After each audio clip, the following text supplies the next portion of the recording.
Hey, where are you right now? I asked as I settled into my desk at the office. I'm at work, my husband calmly stated over the phone.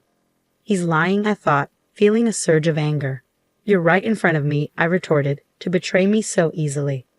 Well, I have my plans too, he replied, his tone unchanged. By any means necessary, I'll send you straight to hell. My name is Karen, 33 years old. After graduating from college, I landed a job at a multinational corporation. A dream come true. But the work is tough, and international business trips are commonplace. At this rate, my job might become my lifelong partner. When I turned 29, anxiety started creeping in. I attended a mixer at the invitation of a friend, where I met Mike, my now husband. Unlike me, Mike works a regular 9-to-5 job and doesn't travel for work. That difference inevitably led to me earning more than him. After dating for a year, as marriage became a real possibility, Mike expressed his doubts. Karen, can I really make you happy as things stand right now? Why would you think that? I replied, because I earn less. It's kind of, he hesitated. I don't mind it at all. I'm with you because I love you, Mike. I feel the same way, I reassured him. But are you really okay with me? With a look of uncertainty on his face, Mike looked at me. Even his doubtful expression seemed endearing. I want you, Mike. It's you I love, not anyone else. Thank you, he said, relief washing over him. I want to be with you too. A month later, he officially proposed, and that fall, we had a beautiful chapel wedding. Despite my hectic work schedule, I felt incredibly happy. Almost 2 years had passed since then, without any issues. We were leading a peaceful married life. Considering our age, it was about time we started thinking about having children. That's what I was starting to think one day when I got home from work and Mike was nowhere to be found. Mike? I called out, searching the house. His shoes were missing, and there were no messages on my phone.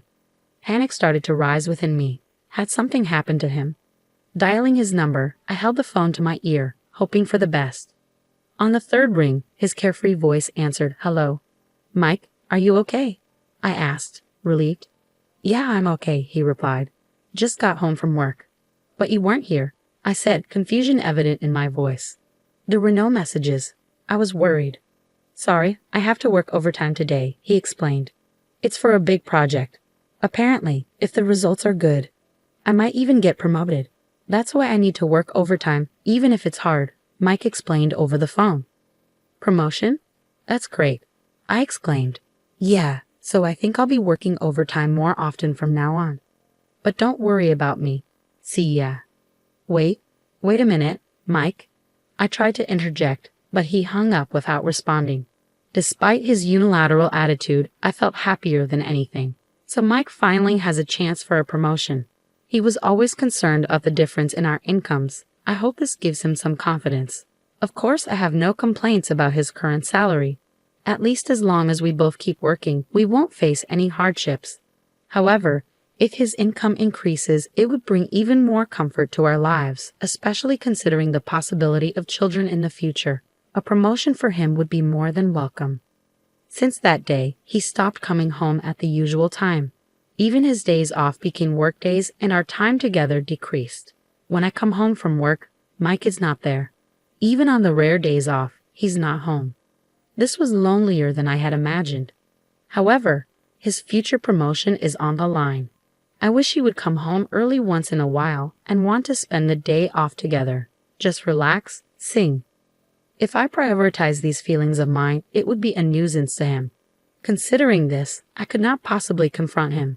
So I decided to immerse myself more in my work to drown out the loneliness. I also have an overseas business trip planned soon, so I'll work just as hard as he does. After all, even if I go home early, he won't be there. Thinking this, my overtime increased as well. But as the time spent with him decreased, my heart reached its limit. I don't think I can bear any more. Knowing that it might be a burden for him, I decided to express my feelings. "Welcome home, Mike. I have something I want to talk about," I said to my husband when he returned from work that night. "Talk about? Does it have to be today?" "I'm pretty tired," he replied, catching me off guard. Unable to find the right words, I hesitated, but there was no point in giving up now. "I'm sorry, but it's something I really want to discuss," I insisted. "Ha, If you have something to say it quickly. I need to sleep early for tomorrow's work, he retorted, sounding irritated. Tomorrow is Saturday. Are you going in on your day off again? Sometimes you should relax at home, I urged gently. Ah, enough already. You're nagging. I'm busy, don't you get it? He snapped. Is it fun for you to bother me? He continued, his tone growing harsher. That's not what I meant. Please stop bothering me. Don't you realize how crucial this period is for me? He added, his frustration evident. Yes, you're right. I'm sorry. I apologize, feeling the tension rising. His face turned angry, a sight I had never seen before, which startled me. I'm tired. I'm going to bed, he declared, leaving the room. Left alone, I began to shake uncontrollably out of fear. What on earth just happened? I've never seen Mike like that before. I understand he's busy, but there's no need to speak like that. Though my dissatisfaction was growing internally, I couldn't voice it. We should have been able to resolve this through a proper discussion, as we always have. But I was too afraid to express my true feelings to him at that moment.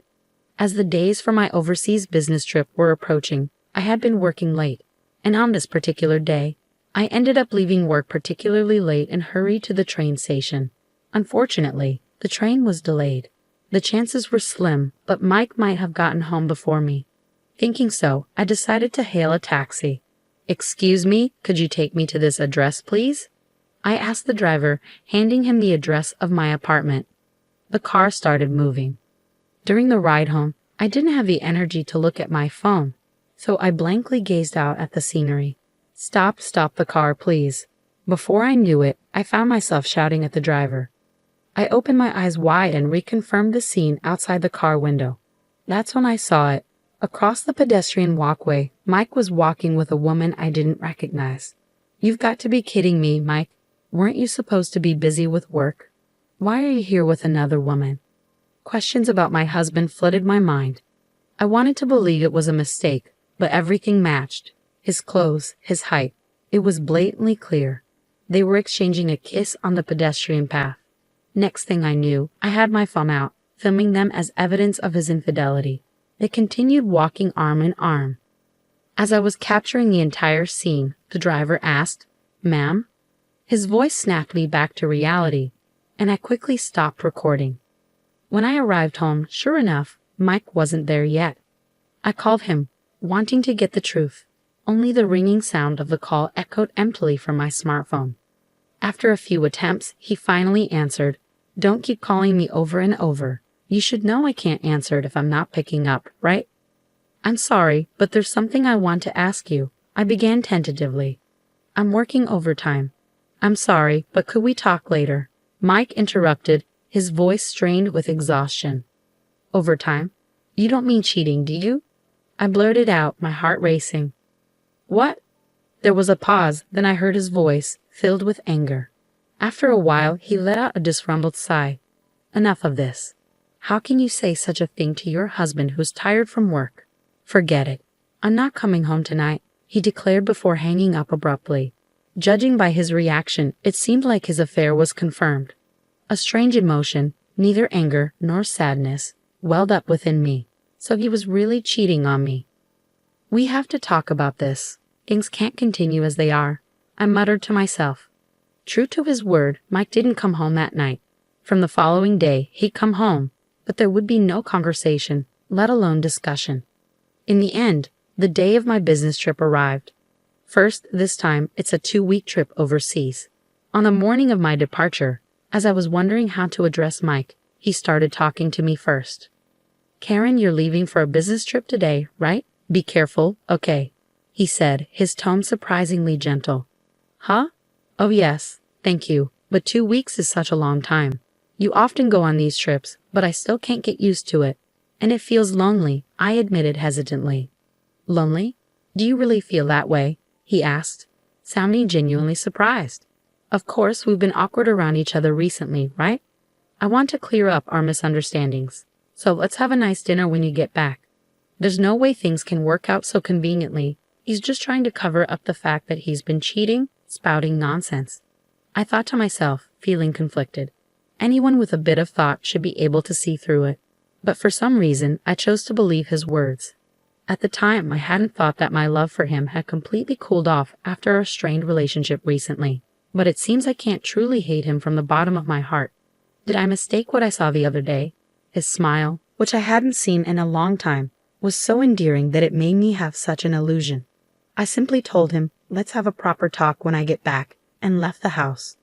After that, my business finished earlier than expected, so I was able to return home earlier. Since it was a sudden decision, I hopped on a plane back to New York without telling my husband, Mike. Initially, I planned to contact him, but then I thought, why not surprise him by returning early, cook dinner, and wait for him? That was the plan. I arrived in New York around 11 a.m. and went straight home, arriving around 1 p.m. It had been about a week since I had last returned home. As I opened the door with a sense of relief, my spine froze. What was that? What caught my eye was a pair of light pink pumps placed at the entrance. As I stood frozen, I heard Mike's voice and a woman's voice from the living room. I tiptoed down the hallway, peeking into the living room from behind a corner. They were drinking in their underwear. The woman was the one I had seen that day. With a sweet voice, the woman started to speak. Hey Mike, are you really okay with inviting me over? Isn't it dangerous if your wife finds out? Nah, it's fine. She's on a business trip abroad until the day after tomorrow. Mike replied casually. Oh really? That's perfect timing. It's my birthday and your wife isn't at home, the woman remarked. Exactly, Mike agreed. Thanks to that, I can spend time leisurely at home with you, Linda. You're staying over tonight, right? Oh, my love, you're so thoughtful. Thank you for the present, Linda gushed, wrapping her arms around Mike. Mike's mistress, it seems, is named Linda. The two of them were hugging each other in their drunken state. This has to be a joke, just because. I earn more. Why can you do such a thing in the apartment that I rented under my name? While fighting nausea, I recorded the cheating scene with my smartphone. When things settled down, I tiptoed back to the entrance and left the apartment. Sweat poured out and my heartbeat pounded. Despite the situation, I was still believing in him somewhere. I wanted it to be a lie, yet the scene earlier wouldn't leave my mind. I can't continue as his wife anymore. Finally, I decided to resort to my last option. I dialed Mike's number and waited for him to answer. Answering my call with a casual hello, I made sure to speak with an air of urgency. Hey, where are you right now? Huh? I'm at work, of course. What time do you think it is? He replied. Yeah, I guess so. I'm sorry, but it seems like someone's home right now, I said, my voice trembling. Not quite grasping the situation, my husband's voice wavered as he stammered. What? What? Speaking to him, who was likely unaware of the reality, I wove in a bit of deception. So here's the thing. My trip got finished early, and I came back home. And when I got to the front door, I could hear someone talking inside. You mean to tell me you're standing outside our apartment right now? He questioned. Yes, that's right, Mike. What should I do? Should I go inside to check? I asked, hoping to lay a trap for him, seeing if he was in the middle of cheating at home, depending on his response. I hoped we could have a proper discussion and resolve things amicably. However, my expectations were dashed to the ground when in a loud voice, my husband blurted out, Could it be a burglar? Get out of there now. Leave that place immediately. In that moment, any lingering feelings I had for him vanished. So this is how easily you betray me, I thought. Rather than admitting or apologizing for the affair, he chose to continue hiding it in such a pathetic way. Just get to somewhere safe, he insisted before abruptly hanging up. Moments later, I called the police. Hello, is this the police? I think there's a burglar in my house. I can hear unfamiliar voices, I reported. Yes, thank you. I ended the call and stood waiting. 2 police officers arrived a few minutes later. I repeated the circumstances to them, and we proceeded to my apartment together. When one of the officers rang the doorbell, my husband emerged from the entrance with his eyes wide open. Well, why are the police here? Are you the resident of this house? One of the officers asked. Yes, I am. We received a report from your wife that there might be a burglar here, I replied. A burglar? No, there's no one here. My husband interjected nervously. As he said this, I stepped out from behind the door. Upon seeing me, my husband muttered, Well, why are you here? His eyes darted around nervously. I apologized to the officers, saying it must have been a mistake, and sent them on their way. Glancing around inside, I saw no sign of his mistress. I guess he must have brushed her out when I called earlier. Did he still believe I was unaware of the affair? He brazenly accused me. Why did you call the police? That's still bothersome.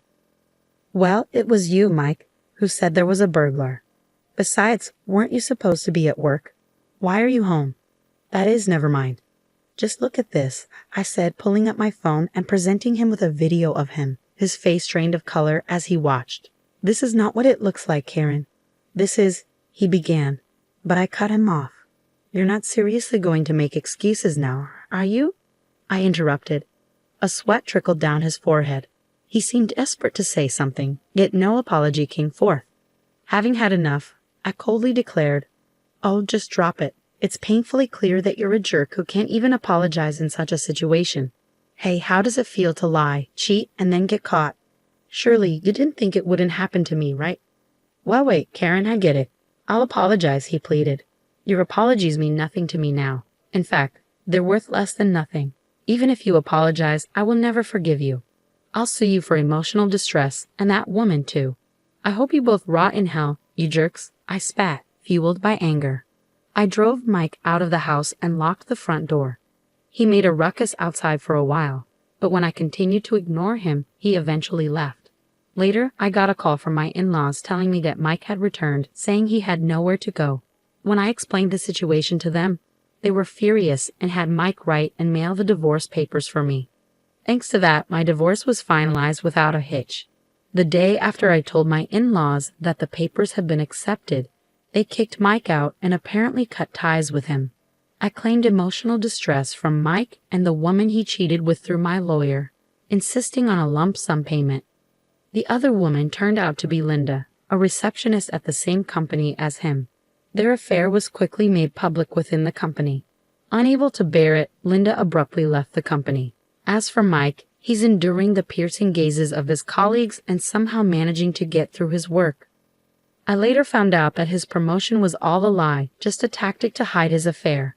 I feel so foolish for being deceived by such a man. But at least I was able to make the decision to divorce. From now on, I intend to devote even more energy to my work and aim for higher positions. I'm determined to prove that marriage isn't the only path to happiness, and I'm ready to do it on my own terms.